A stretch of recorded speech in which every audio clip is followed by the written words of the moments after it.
In order to add another page in Acrobat, I'm going to go down to the icon with the word Organized Pages next to it.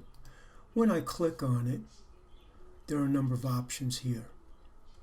I'm going to click on the term Insert, and I'm going to choose Blank Page.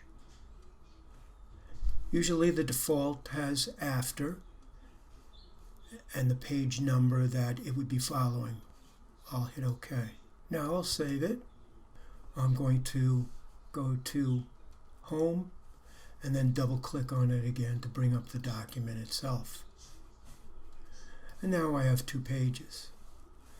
Going to the second page, I'm going to click on Tools and Rich Media, and now I'll click on Add 3D and I'll drag a box for my model. There's a window that pops up prompting me to select a file. And now I'm going to get my U3D that was generated inside of Photoshop.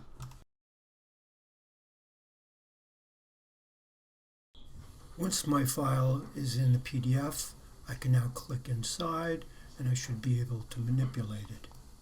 I'm going to turn it so I can see the box and set it the way I might want. But you'll see a series of 4 tools in the upper left-hand corner that will allow you to move that element around. Once I've zoomed in on it and I have the position of the box I want, I'm going to change the lighting.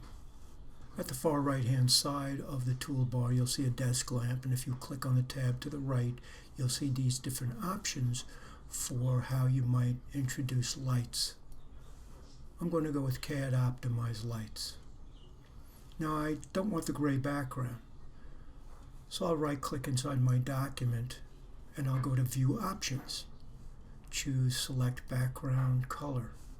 At the top of the color picker, I'll click on the grid with the web colors, and at the bottom I'll choose white and close the colors out.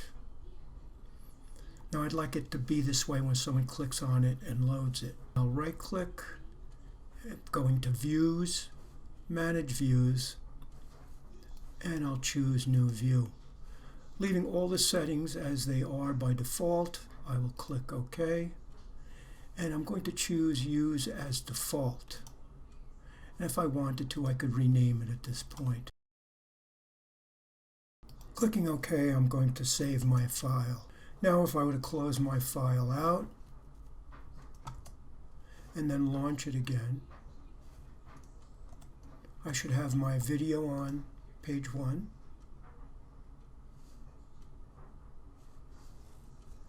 and my 3D model on page 2.